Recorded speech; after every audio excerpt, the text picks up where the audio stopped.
بيتهيألي كده انا لميت معظم الاسئله اللي بنتسالها الخاصه بالديرمابين. بصوا النهارده هنتعلم سيشن الديرمابين. ايه اصلا الديرمابين دي؟ فايدتها ايه؟ لازمتها ايه؟ بتشتغل ازاي؟ الديرمابين دي ما هي الا اداه بتستخدم تعمل لي التهابات في البشره او تقطيع في البشره. بتحكم فيها عن طريق السن اللي بستخدمه، العمق بتاعي، التكنيك اللي انا بشتغل بيه. بوصل بيه لدرجه التهاب معينه علشان تبدا البشره تبعت لي رسائل للمخ تقول له ان في عندي مشكله، عايز ارمم البشره بتاعتي، عايز اطلع كولاجين والاستين. يقوم المخ يدي اوامر ليها تبدا في انتاج الكولاجين والالاستين. فهي في حد ذاتها كويسه جدا في انتاج الكولاجين والالاستين وفي جلسات تحفيز الكولاجين والالاستين والشد والنضاره. بس عايزه متخصص يكون بيعرف يتعامل بالديرمابين، عايزه ميزو ثيرابي يكون محترم ونوع محترم، وتشخيص للمشكله اللي قدامي اللي انا هعمل لها الديرمابين، لان مش كل الناس ينفع يتعمل لها ديرمابين. ده كده مبدئيا.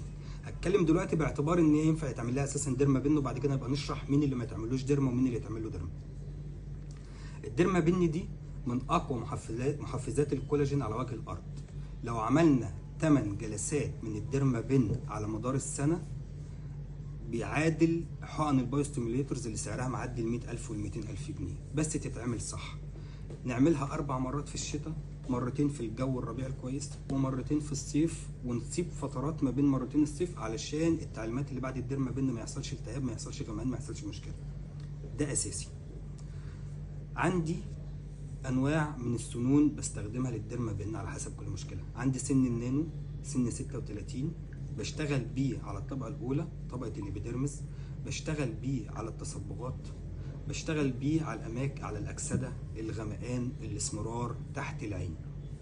طيب عندي سن 24 بشتغل بيه اكتر على الحبوب، بشتغل بيه للنضاره، و36 برضه ينفع للنضاره. عندي سن 12 وده بشتغل بيه اكتر على السكارز وعلى الندبات. كل مشكله عندي لها تكنيك، كل مشكله عندي موجوده في طبقه. لو عديت الطبقه اللي بشتغل فيها ودخلت على طبقه تانية ده مش صح. وفي علامات بتقول ان انا شغال في الطبقه الصح، وعلامات بتقول ان انا شغال في الطبقه دي غلط.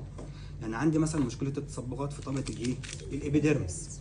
طبقه الابيديرمس دي الطبقه السطحيه من نص لواحد ونص العمق بتاعها.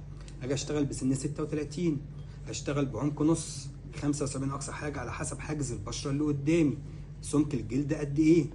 اشتغل ايدي تكون خفيفه ما تقلهاش على العميل بالذات في التصبغات.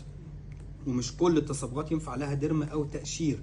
لو تصبغات نتيجه التهاب او تقشير ما ينفعش معاها ديرمابين، عشان هعمل التهاب على التهاب هيعمل لي جفاف، هيعمل لي تصبغات. فبلاش النقطه دي، بلاش منها خالص. حوالين الفم والمنطقه دي بيجي عملاء كتير عندهم غمقان حوالين الفم، ده نتيجه انها بتستخدم روتين غلط، ميك اب مش مناسب، عامل جفاف هنا فعامل لي التهاب. علاجه الوحيد ان انا استخدم مرطب فتره طويله واستخدم معاها واقي شمس وكريمات تفتيح ما بيكونش فيها مكشرات. لو عملت ديرمابين غلط، عملت تقشير غلط، زودت التين بله زي ما بيقولوا، مقاومه الانسولين ما ينفعش معاها ديرمابين خالص ولا تقشير. الطبقه الاولى هشتغل بها الديرمابين للتفتيح وعلاج التصبغات. ما ينفعش يجيب دم اساسا، لان الطبقه الاولى الابيديرمس ما فيهاش اوعيه دمويه، ما فيهاش شعيرات دمويه، فانا شغال فيها المفروض ما يجيش دم. لو جه دم انا شغال غلط. تمام كده، اتنقلت من طبقه لطبقه، فده مش صح خالص. امتى الدم يجي؟ لما ادخل في طبقه الديرمز، او ادخل اعالج مشكله حبوب، او اعالج مشكله ندبات او سكار، دي تجيب دم.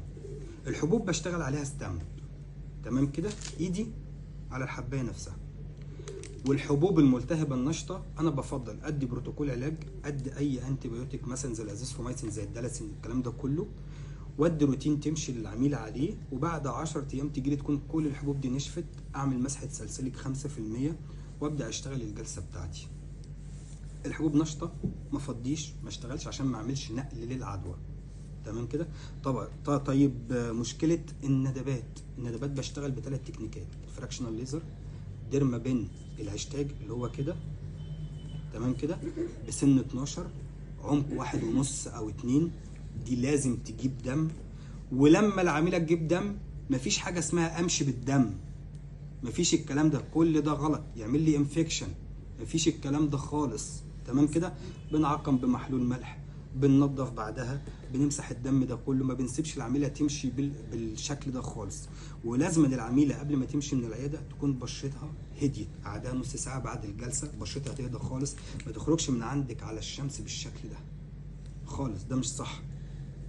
تمام كده. فده بالنسبه والندبات ممكن نستخدم معاها حمض التي سي اي كمان في نفس السيشن بتاع الديرمابين اللي هي الهاشتاج. ممكن نعمل معاها تقطيع الياف، تسليك ندبات.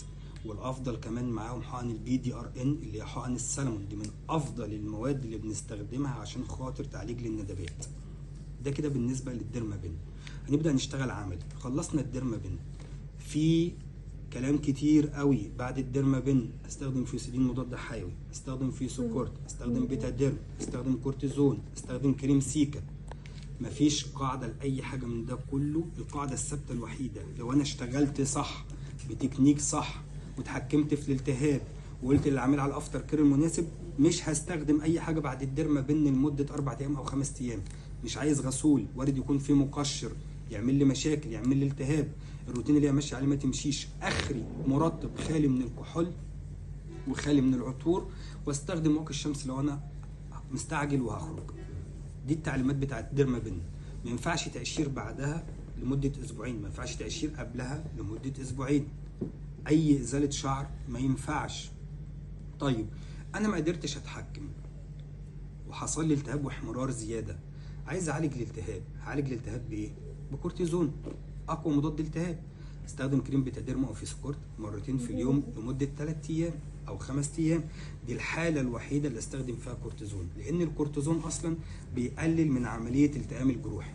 اي طفل لسه مولود بنروح نعمل له طهاره، الدكتور بيكتب له مضاد حيوي جراميسين او فيوسيدين. ليه ما كتبش فيسوكورت؟ ما هو مضاد للالتهاب اهو، وفي نفس الوقت معاه مضاد حيوي.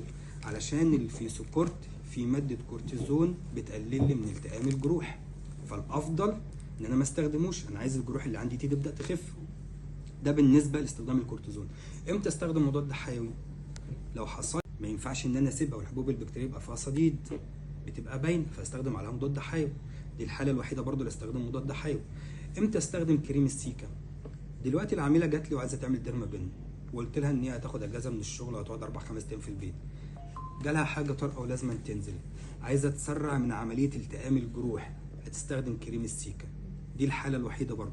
غير كده انا اللي عامل الالتهاب عشان الجلد يرمم نفسه، عشان الجلد يحفز كولاجين والاستين. طب انا اديت له عامل خارجي، انا كده ما تمتش العمليه اللي انا عايز اعملها بنسبه 100%.